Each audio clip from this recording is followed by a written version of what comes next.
Red Pill Relationships, number 13, Family of Origin. Good morning, good afternoon, good evening, wherever you are in the world. I am Paul Elam with a voice for men and an ear for men.com and many other things that I won't mention. And I am here with my good friend Tom Golden from menaregood.com. Hey Tom, how you doing, bud? Paul, I'm doing good. How about yourself? I'm doing great. And today we're going to talk about one of my favorite subjects, and that is the FOO, the FOO, better known as family of origin.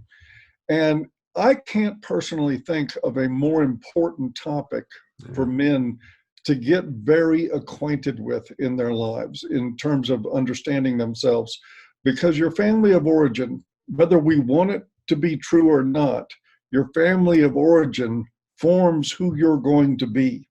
And if you're going to be something different than your family of origin stamps you out to be, then it's going to require conscious work on your part to make changes. There's no way that you can stay unconscious of the influences of your family of origin and then have a truly self-directed life. Would you say that's fair, Tom? I think that sums it up pretty well, Paul.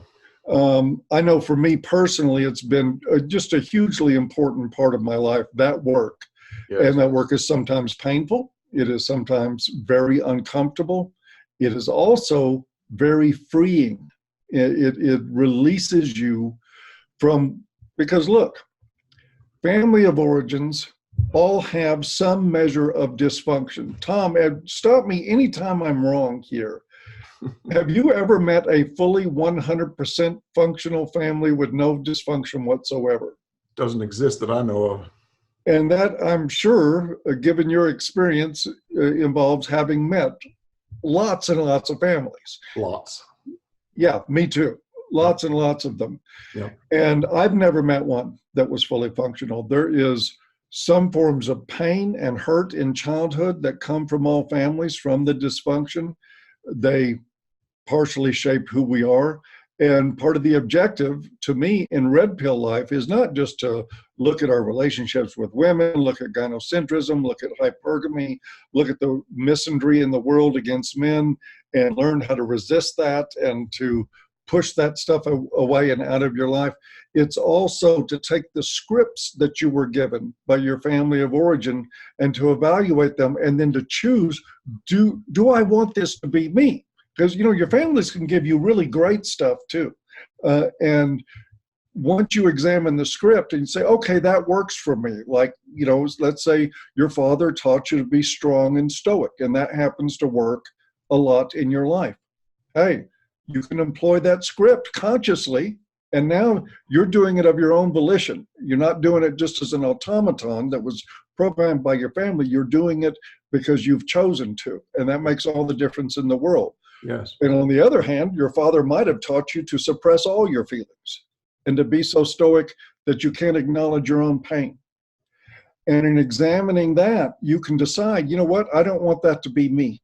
I want to be able to look at my pain, have boundaries in life, look at when they're violated and do something about it.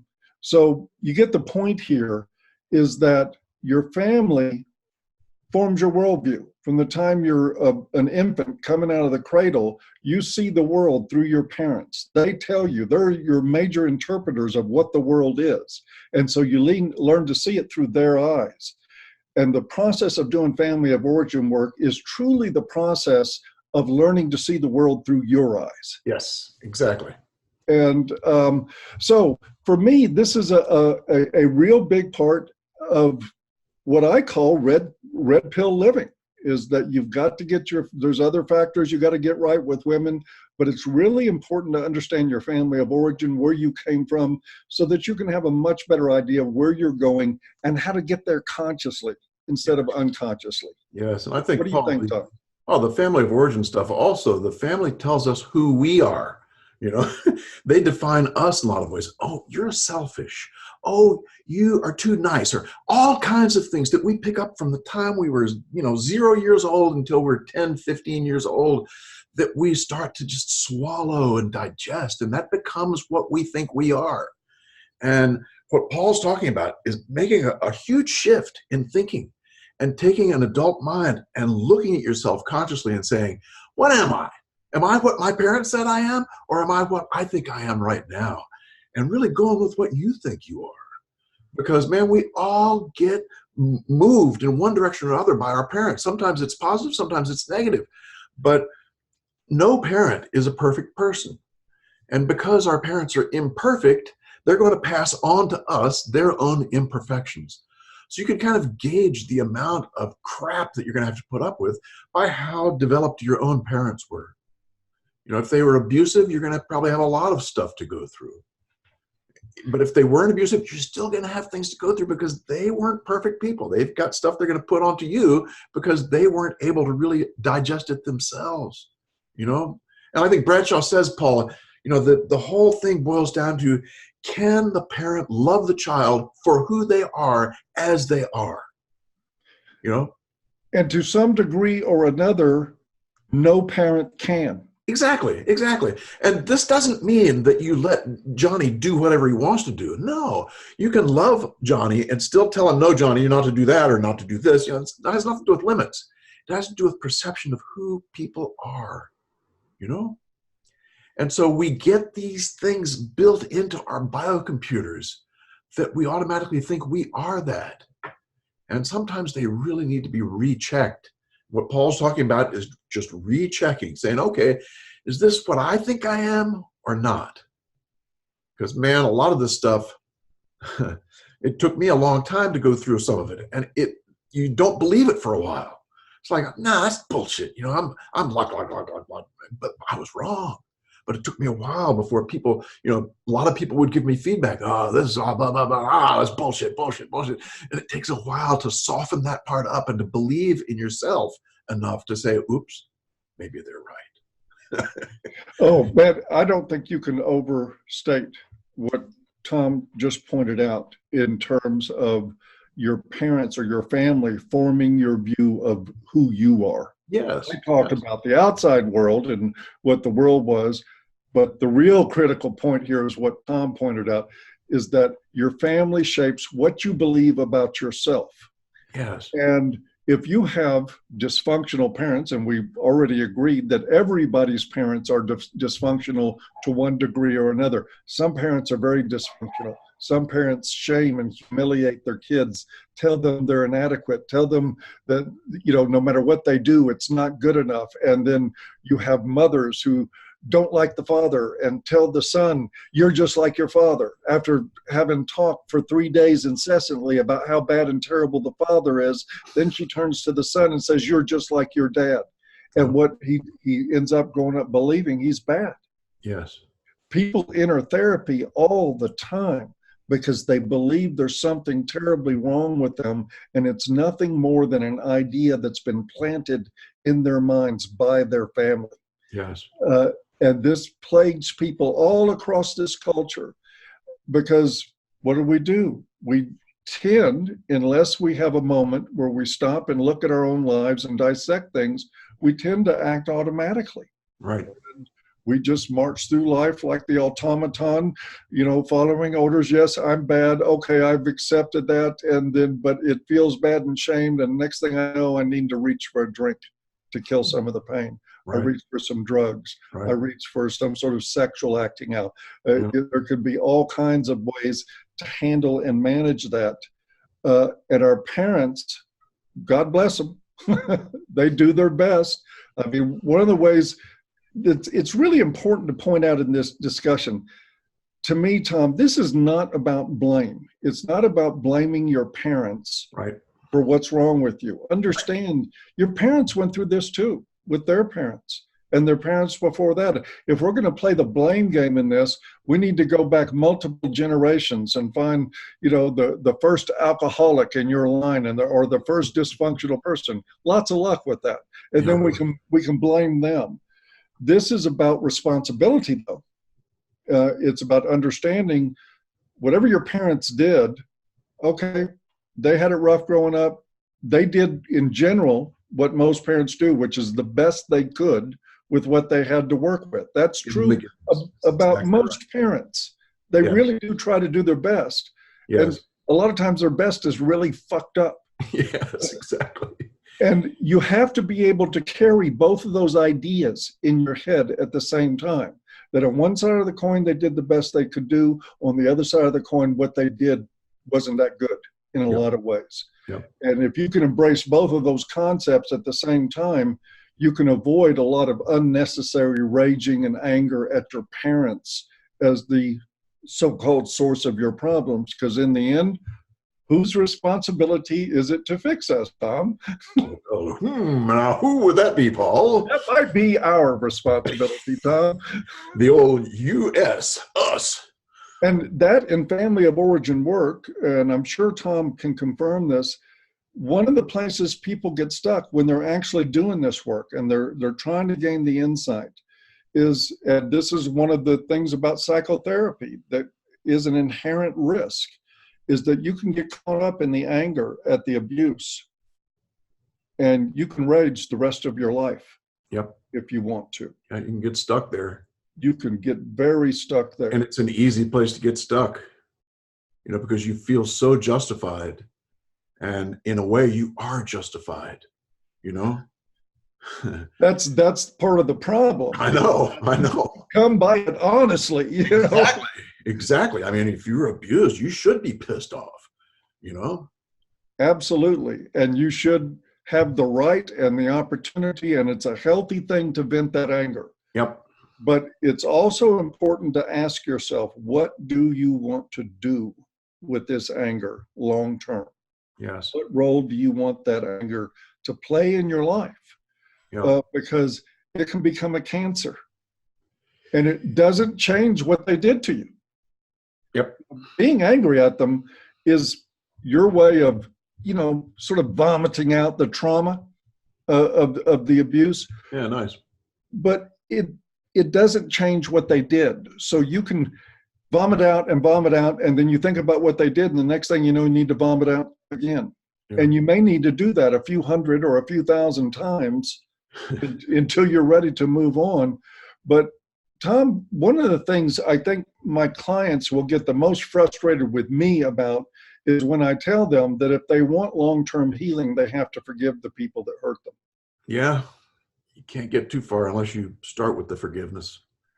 And so, but that's a long way away. I mean, you got to start with the anger. You got to start with being pissed off, and you got to honor that and acknowledge it and say, yeah, here I am pissed off. And that's all right. That really is okay. But consider that like part of the movement, because you're moving towards this place of forgiveness.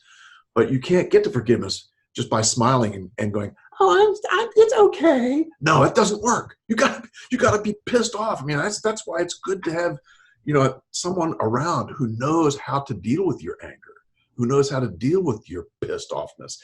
And, if that's a therapist, that's great. It could be a friend. It could be a group of friends, Yeah, and again, that's not a pitch for psychotherapy. What Tom's saying is true.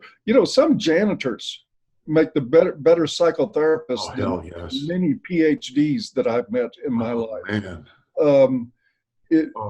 Getting somebody that understands your anger is legitimate, because what happens many times when we start this work, we're surrounded in life by people who haven't done that work. Yeah. And then next thing you know, saying, I just figured out my mom was a bitch. She was an abusive, horrible bitch. People will actually say, you shouldn't talk that way about your mother. Yeah, that's right. And that's one of the things you have to contend with is finding somebody who has enough sense and maybe enough self-awareness to know that when you say my mother was a bitch, to be able for them to say, tell me about it. Yes, exactly. What happened to you? But Paul, very few women are going to be able to handle the anger of a man. Yeah. And this guy, I got to tell you a story about a friend of mine who ran a workshop for people all over the world. And the last day of the workshop, he got this call from South America where this guy's father, his brother had died. So my friend had to go and tell the guy, I'm sorry to tell you, your brother died. And the guy tells him, he's South American, he says immediately, get some cloth and meet me in the parking lot, with 7 men. So they got 7 guys together. My friend was going, what the hell? Got 7 guys together, go out in the parking lot. The man instructs them how to hold him. And they held him from the legs and from the back and the arms and everything. And then he put that cloth in his mouth like that, and he started to struggle. God damn it, he was cussing, he was screaming, he was just fucking pissed off. My friend was going, oh shit, what have I done? What am I going to do? About 5 minutes later, the guy fell into a puddle on the parking lot floor crying. You know, he needed that movement. He needed that anger. He needed 7 men to hold that shit back and to contain him in order to, boom, let that stuff come out. And when it came out, then he went into a place of sadness. I've seen that happen over and over again, Paul. You know, with men, when we really can get angry, the sadness starts to come up, you know? And That's so important. We're moving through it. You know, you're moving through it when that happens. And the guys were containing him, but they were really, what they were doing was letting him express. Yes, the containment. That's containment means holding him so that he can be able to express. It was contained space, in other words. It was a space where he was contained. He was able to do what he needed to do. You will not find many therapists who can do that. And what Tom said is true too. It's difficult to find women. Yeah. Women are afraid of men's anger. They're petrified that he's going to jump up and bop him right in the head. And women also tend to think collectively, oh, you're mad at one woman. I'm sorry, but this is, we're dealing in truth here. Yeah. If you're angry at your mother, if your mother was an abusive person, there's a tendency in women to want to defend other women. And there's a tendency in men to defend other women too. Gynocentrism is an equal opportunity destroyer. Oh, baby, it sure is. But you need somebody in your life that will let you be who you are. Yes. Because that first acknowledgement, when you go from walking through life thinking I was a bad kid, I'm a mistake, and then you realize that was something that was done to you, that it wasn't really you, that it was something done to you by other people, the anger from that can be incredibly intense, and it needs to be. Yes, yes. And a good therapist will help you go from I'm a mistake to there were some really big fucking mistakes made against yes, exactly.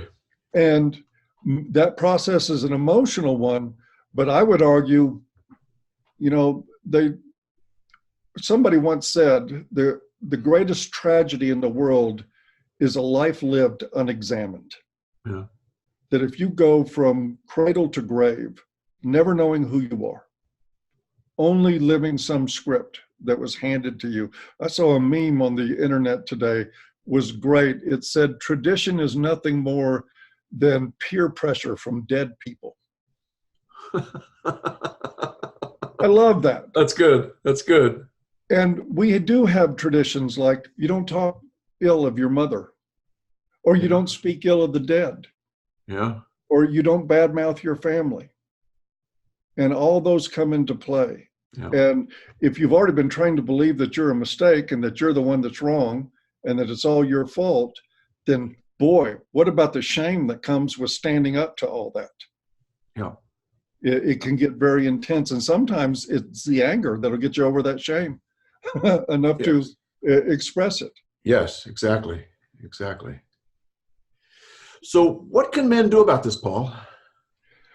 One, I think, again, this is where I do find a competent therapist is a good thing to do, especially if there was a lot of trauma from the family of origin, if there was a lot of abuse. Yeah. But in the absence of that, friendships or extended family members that are willing to be tolerant of who you are, it's real easy to measure.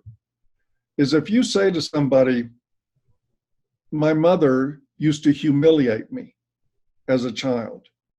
If they say you shouldn't talk that way about your mother, that's not your huckleberry. Oh, you deserved it. Yeah, you deserved it, which you will get from some people.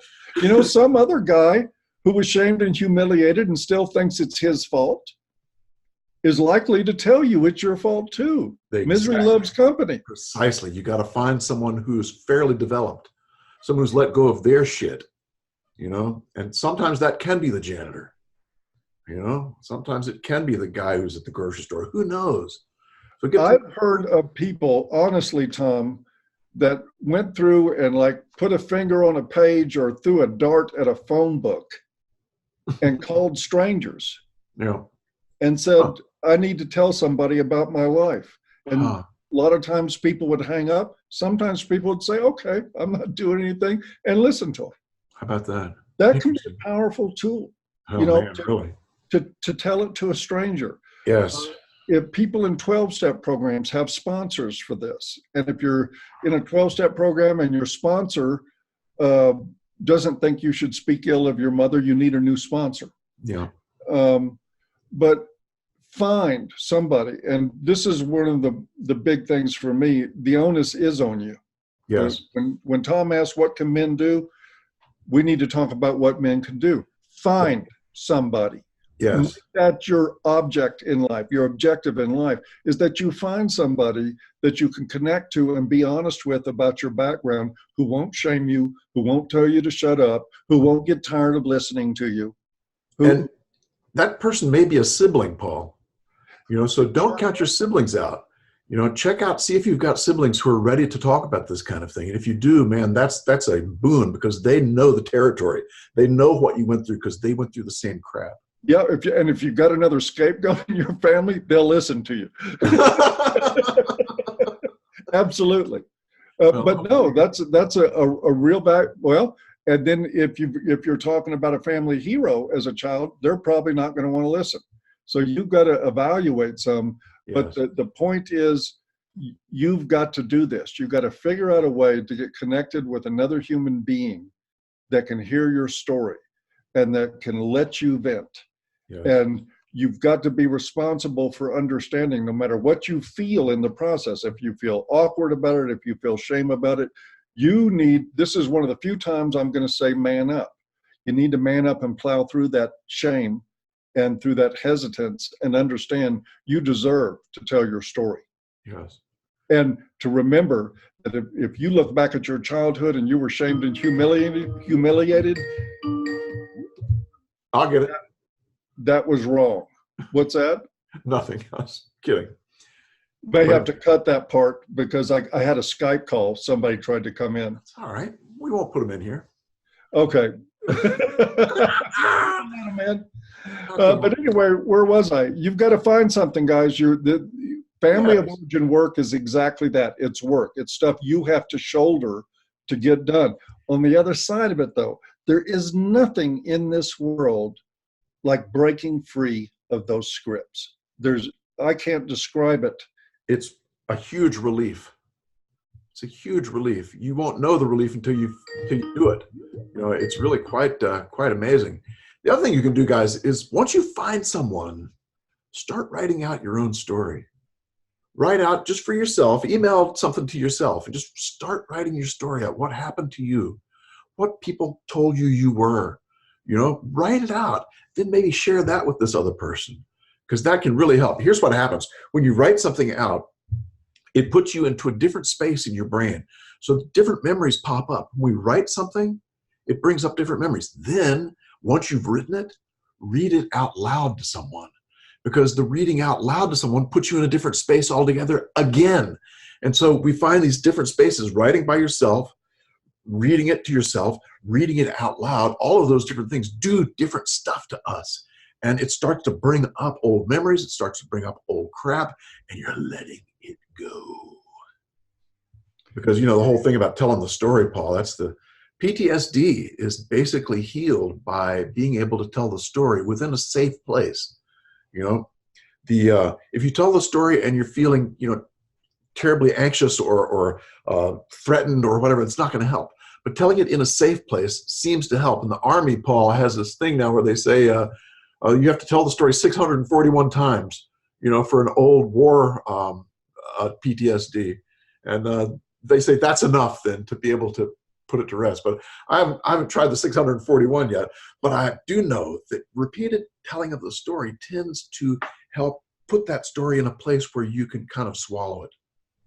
Because when stuff's happened to us that we can't swallow, and that's PTSD. and the story doesn't have a place to go. It just sort of rolls around in your head, and you're at the grocery store, boom, it comes up. You're at the firing range, boom, it comes up. You're driving in the car, boom, it comes up. So you want to give that story a place. And this is what we're talking about today, finding another person who can hear it, being able to write it out. These are the kinds of things that are going to give that story a place to reside so that it becomes a part of your history, not a part of what's battering you in the present tense. Man, that can't be overstated. So it becomes a part of your history. Yeah. Your history is your history. That's all it is. And it's okay. And being okay with our history is what's going to help us be in the present moment and to be able to accept ourselves the way we are, I'd like to also offer a word, Tom, of caution to people who are in 12-step programs. There's get into upsetting people about 12-step, because the proponents of 12-step programs are very enthusiastic about those programs. And I think that they're really good in a lot of ways. Yes, they are. They've helped a lot of people. One of the things to take caution with, though, is that when people are doing step work in 12-step programs, they'll be encouraged to write out a list of resentments.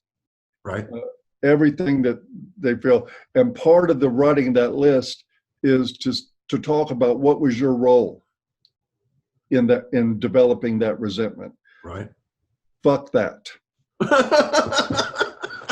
When you're a child and you're abused, you don't have a role except as a victim.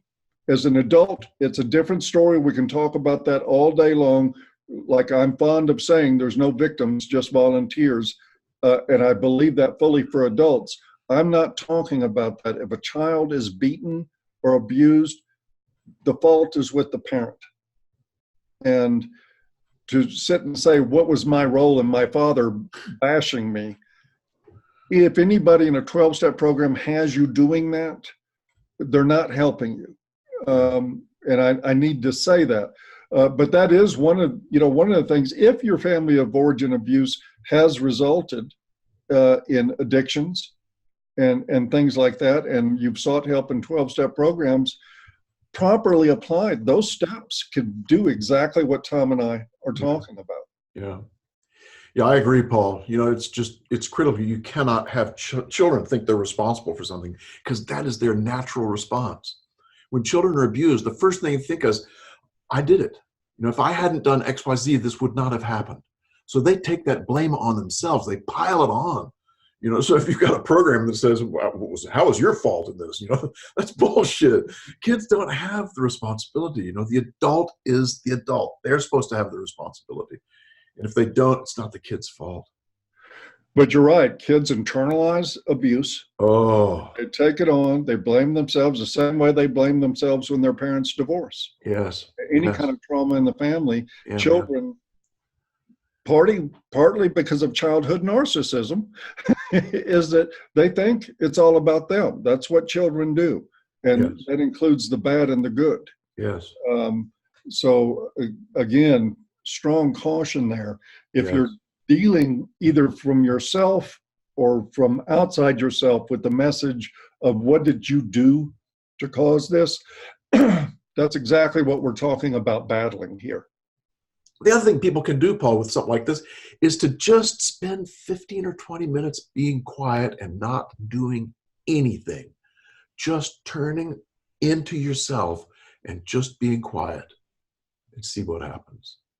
So a lot of times, if you can get quiet enough, there's a part of you that will kind of support you in a way.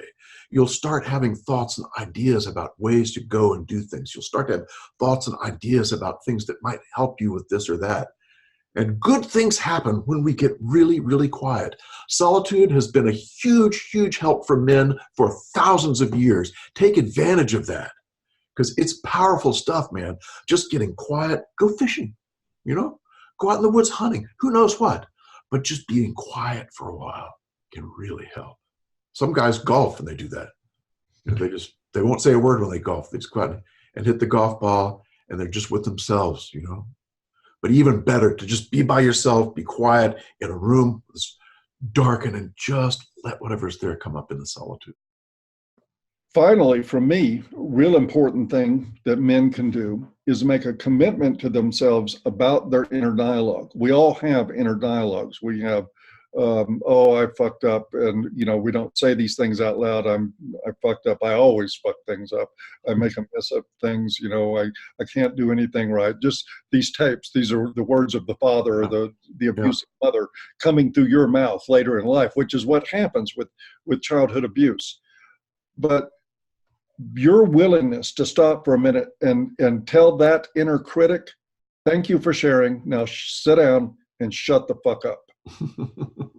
And to do that consciously, I'm serious, dead serious, that when those voices come up in your head, you're inadequate, you can't do this right, no woman's ever going to love you, blah, blah, blah. You're not lovable, you're not important, nobody cares about you.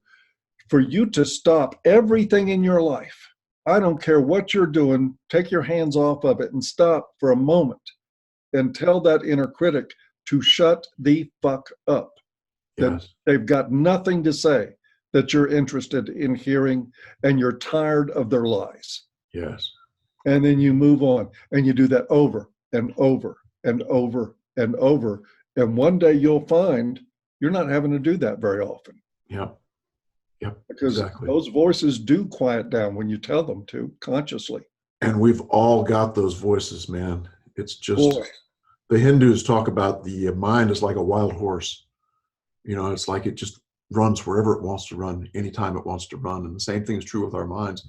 And we've all got these parts that are just yakking away, yakking. That's why solitude helps.